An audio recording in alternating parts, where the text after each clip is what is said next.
the pages and pages in the Telegraph. Jaw-dropping. The leaked WhatsApp messages.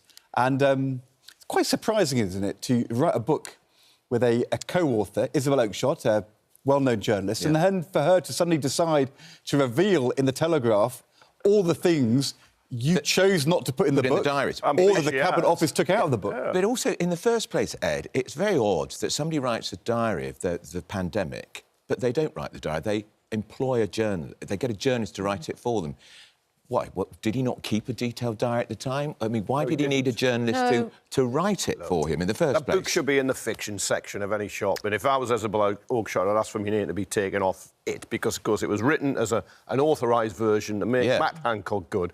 I don't think anybody's going to be laughing at him next time he goes into the audience of Dancing on Ice or when he's on a Celebrity SAS or whatever that's called, or whenever he's cavorting. Now you can see all these messages. Now, he claims he's been misrepresented, of course he but does. you can see he is overruling the advice of Chris Whitty, England's chief medical officer. And the whole point on testing in the care it's home. really hard. So this, I know, my mum was in a care home at the time. This is so personal. Yes. And so emotional for people who lost loved ones in these 20,000 died in care homes in the first wave, 43,000 overall. And the focus was on the NHS moving people, sometimes with COVID, into care homes. The issue here, though, is people going from the community into care homes. And what is really hard to work out from all the coverage, on the 14th of April 2020, in the morning, Matt Hancock WhatsApps that Chris Whitty is advising testing of everybody going to care homes.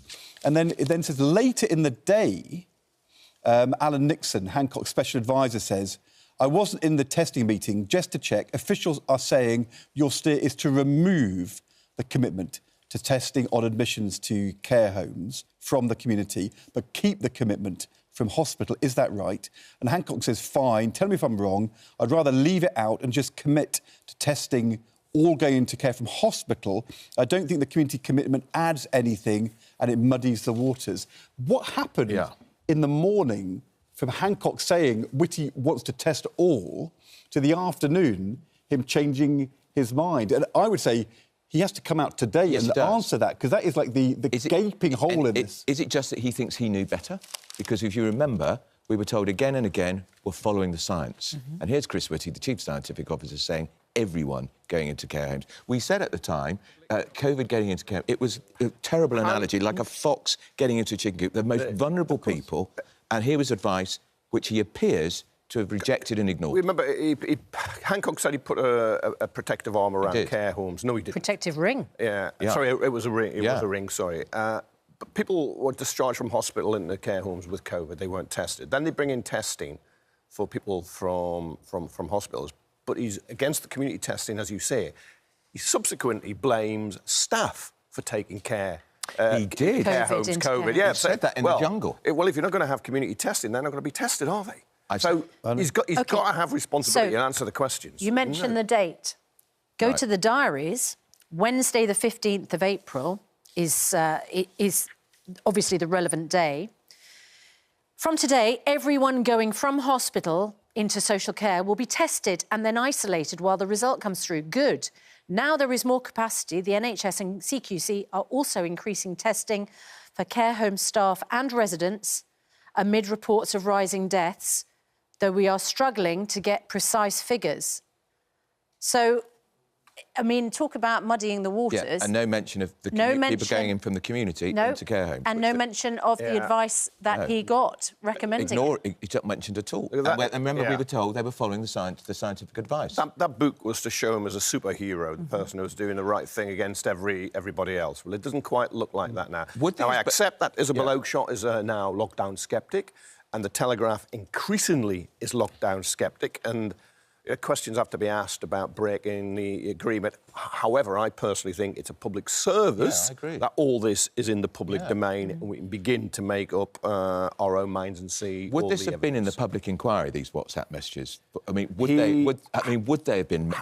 I don't know. WhatsApps are encrypted, so No, but they're on your phone. Yeah. You can, you know, presumably it's a work phone, and therefore you have to hand that over. As we know from the, you know, from recent WAG trials, the issue arises about do you have to release into a legal process the WhatsApp messages, and you know, and sometimes phones disappeared. Or... I think you'd have to into a judicial inquiry. Well, he's not. This would be a judicial inquiry. I think you would, unless they disappeared or you. But these haven't disappeared. Yeah, well, it's not the boat. Right here. The phone's not been dropped off a ferry. Wasn't it a boat? Or and there hasn't been some technical malfunction as they transfer. But Hancock's people said they'd provided all relevant material. Now, I've no doubt the inquiry will be cross-checking everything he's given them with this cash. But I do know, I've seen other public inquiries, and you get a lot of embarrassing stuff in WhatsApp messages when they're all handed over. But this... Fair play to the Telegraph, but it's not really... I mean, there ought to be a proper independent judicial inquiry now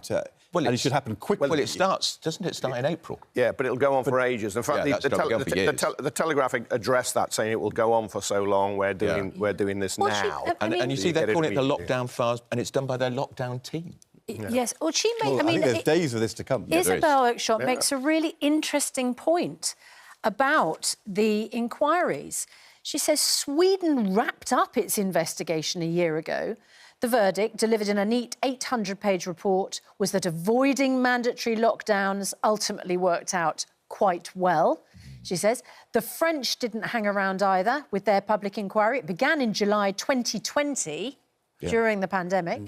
And in October 2020, officers raided the homes of senior government and health officials. And in Italy, the early epicentre of the outbreak, the formal inquiries also made considerable progress.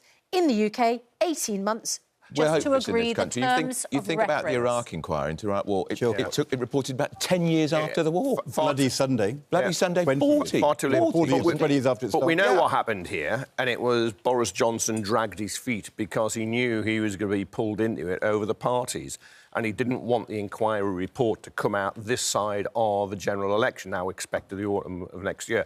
So you delay the inquiry, and then you make it long. And then you get over the people get hurdle of by it. In the interest of humanity and decency, I'll just give you an opportunity. Matt Hancock, you know, done his diaries, totally turned over by Isabel Oakeshott now. Don't you feel a little bit of sympathy for him? No, I don't. Not in the slightest. The minute I begin to, and you think, then I think of all those people who died, all those families, all those who couldn't see their loved ones, separated at funerals, couldn't go into care homes. Then I think, where's my sympathy? It's not with Matt Hancock. All the grandmothers and grandfathers who died in care homes with nobody holding their hand because people couldn't go and visit them. There was one week when over half the residents in my mum's care home, just on her wing, died in 1 week. Yeah, terrible. So and she tested positive, but actually she was OK. And he has done the definitive... it was so devastating. Of course. This is a definitive pandemic diary which excludes the fact he ignored a really crucial piece of advice, which could have saved lives. His diary, the NHS is increasing testing for care home staff and residents amid reports of rising deaths. And in Isabel Oakeshott's leaks, he rejected advice to give coroner's tests. Yeah, that's good. That was intended. That fictional account was intended to make him look good, but now it can be cross-checked against the source material. His messages, it's going to be used against him. It's going to backfire. If this had come out while I was in the jungle, he'd have been voted out on the first day. Oh yeah, God blimey.